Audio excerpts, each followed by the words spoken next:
Hi everyone. Today we're gonna have the third series of the series of three, Come Stay Pay. So this is the last installment for the how to create games that will have the players want to pay. So it's also another word is how to increase payment conversion in your game. This is a 15 minutes video. This can easily be 1 or 2 hours, but I want to make this brief, short. Okay, so since 2005, this new model of free-to-play started becoming very popular in game industry. And right now, I think it's fair to say this is the prominent way of monetizing in video games. So you get to try something for free, and if you like it, you may be willing to pay to increase your gameplay experience. If the game is designed well, then it will achieve this intended purpose. Some games use ads to monetize, and we call them IAA, in-app advertisement. And today we're going to focus on IAP, which is in-app purchase. IAP. Another word is called freemium. So premium is you pay, $5, $10 for a game, and you're never bothered in the game with ads or any form of payment. And then IAP or freemium is that you play the game for free, and to the point where you just want to the game go a little faster, more efficient for you, so you can enjoy more fun and less grind.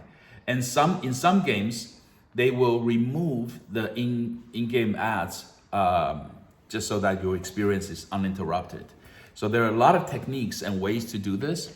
Let's start. Again, this is a really loaded subject, and there's so many techniques. In the course of past 17 years, a lot of things have been tried and experimented. So I'm gonna focus on the things that work better, work well. To begin, I will say, it is not easy to convince people to pay for something they're used to getting for free. And if you still remember the blue check debacle with Twitter, is a perfect example. You used to get it for free, now all of a sudden you have to pay to get exactly the same thing. And they don't like that. So it's very important that we differentiate paid versus free services or content. And typical IAP conversion rate in game industry is about 2 to 3%. Some games are 1% and some games are 5%. So it varies. Obviously, if we have a spectrum of different genres, and let's say this is more hardcore, super hardcore, that's MMORPG. Average playtime is 4 to 5 hours per player per day. Average. That means some people play more hours. And over here on this extreme end of the spectrum is hyper casual, which means each play session is about 5 minutes, but you come back multiple times. It depends on how they design the game. So, you look at from MMORPG to all the way to hyper casual. By the way, MMOG stands for Massive Multiplayer Online Games, and MMORPG stands for Massive Multiplayer Online RPG role-playing games. It's interchangeable for the most time. Most MMOs, when we talk about MMOGs, we're referring to MMORPGs. Obviously, there are exceptions. But so in between, there's casual games that you could play for an hour, half an hour, but you can put it down. And then there's mid-core games, all right? And mid-core is, it's an interesting place where the retention is longer, and it's usually a hybrid of two different game styles mixed into one game. So there's character building, some RPG elements, there's some collection going on, there's like decoration of your space, your room, your farm. That's mid-core, and then hardcore, and then super hardcore. So the in-app purchase conversion rate, or what we say payment conversion rate in the trade, is very different, for all the different genres. So there's no standard number, but there could be a standard number for each genre. And it's important for you to find out what's the healthy number for your genre. Okay. In general, iOS users, they pay more, then they're more likely to pay than Android users. This is a fact. And the number is 80% more likely to pay. There could be a lot of reasons. I'm not going to sit here and speculate. Why not focus on revenue? Why does the industry want to focus on payment conversion rate instead of just focus on the revenue? Well, because increasing revenue is kind of like saying, I want to live a happier life, but there are no means, right? How do you get there? So just saying increasing revenue is not very helpful. And increasing payment conversion rate is a very quick and robust means for you to get to that end. It's better to focus on one method of monetization at a time. We understand there are some games that will do IAA and IAP at the same time. And usually, when I go out and license games, I will ask them, what's your revenue breakdown between IAA and IAP? And they'll tell me 90%, 10% mostly on in-app advertisement, 90%, and 10% on in-app purchase. That means it's most likely a hyper-casual, casual game. They may say, oh, it's 90% in-app purchase and roughly 10% ads. So that's more possible that this is a hardcore game. And again, there are games that are 100% in-app purchase. I think it's cleaner, to be honest with you. Now, there are obviously games that's 50-50. Then you don't want to mess with that, because there's usually reasons why you get that way. There are indeed games that are 50-50, 60-40, and that's fine for what it is. They must be very good at what they're doing, because you cannot get to that place by accident. So maybe they're doing very well on both sides, on both in-app purchase and in-app advertisement. And in-app advertisement is easy to understand. To play the game, I gotta watch some ads, right? So when I watch ads, the game company gets paid, a few dime, nickels and pennies when I finish watching the ad. So yeah, that's very slow. So what's important? let me say this very, very seriously, is that to have your advertisement income to be meaningful, your DAU has to be very high. Okay? Because each individual revenue contribution for a user, player, watching one ad is minuscule. It's tiny. It's not worth mentioning. So you gotta have a very large number, hundreds of thousands DAU, so that your number of impressions, every time someone watches a video, that's called one impression. Number of impressions will be meaningful, will be high. Otherwise, if you just have a few hundred people DAU, meaning every day there's hundreds of people visiting your game, and if you're relying on in-app purchase, in-app advertisement, IAA, then you're not going to have meaningful income, right? So, that's just the ground rules. And because you only have one game, right? This game is only one game. The mechanism is tweaked towards IAP or IAA. So to do both, you have to be very good, all right? Okay, so what are the best practices? Here's the meat and potato of this presentation.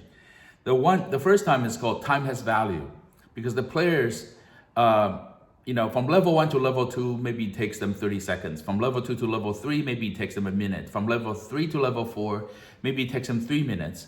And as you can see, so from level 10 to level 11, it may take half an hour. And you offer them like a double experience badge or something. For them, they're not cheating. They're just saving time. So because grinding maybe fine if it's a little bit, if it's reasonable. But most game companies, what they'll do is they'll frustrate the players so much with crazy amount of grinding, so they'll end up paying to reduce that pain. I know it's counterintuitive. Why are you in the game in the first place if it's painful? Well, pain is there to emphasize the pleasure. Without the pain, there is no pleasure. So if you go to the game and you win, you know, everybody dies, you're the only one winning, you level all the way up to 100, then there's no point. So you have to have contrast, long story short. So time has value. So if you have something to save their time, to reduce their grinding, reduce their pain, people are willing to pay for that, okay? And that's not terrible because you're not breaking game balance. There's a term in the industry, it's called pay to win.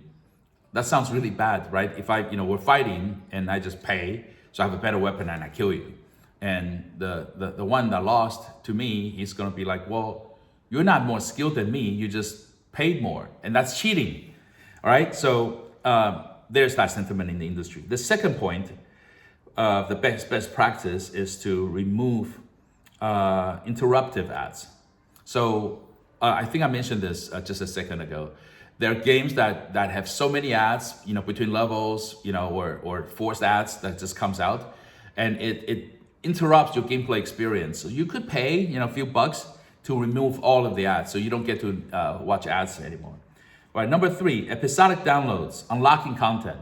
So I have seen games that you get to the point of the game, so the rest is free, but you know, to get to further levels in the game, you gotta pay to unlock them. So episodic downloads, that's also fair. People who are against pay to win, they don't mind episodic downloads. All right, number 4, introduce first purchasable items early in the game. So whatever you want to sell the players, for example, remove the ads, you know, show that item early in the game. So, you know, you just keep giving them that impression. And ideally every time you go into the game, they're showing you, hey, you could buy this item and save you some time. You don't have to watch ads, and so on and so forth. So this is called upsell. Okay, number 5, react to players' needs.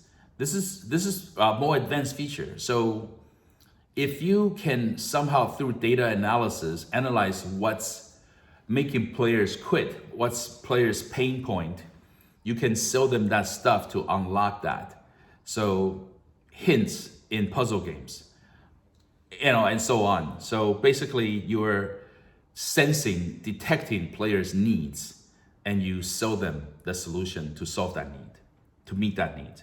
Okay, number 6, make them come back for more features. So it's important, at some point, you know, I don't want to mix up the 3 episodes too much, but retention is somewhat related to payment conversion. So sometimes a high retention rate game, you will also have higher payment conversion. It makes sense. And retention, obviously, there's like over days, you know, how many days do you come back? Do you come back once a month, twice a month, 3 times a day? You know, different games would design different mechanisms to motivate players to pay. Okay, and let me just give you an example on what these numbers are for. So let's just say you detected 500 App Store visits and you get 50 downloads. That means your install conversion rate is 10%. Okay, 500 visits, 10 downloads. If you have, 500 visits, 50 downloads, you get this 10% install conversion rate. Out of the 50 people who download, only 2 paid. That's 4% payment conversion rate. All right? And how often do you need to check your payment conversion rate? Some people say monthly, some people say quarterly. I say in the beginning, every day. Every day you check it. And when it's normal, weekly. Because you're supposed to come back to the game and see where the problems are and you tweak it. And again, a lot of A/B tests. All right, thank you. I hope this is beneficial for you.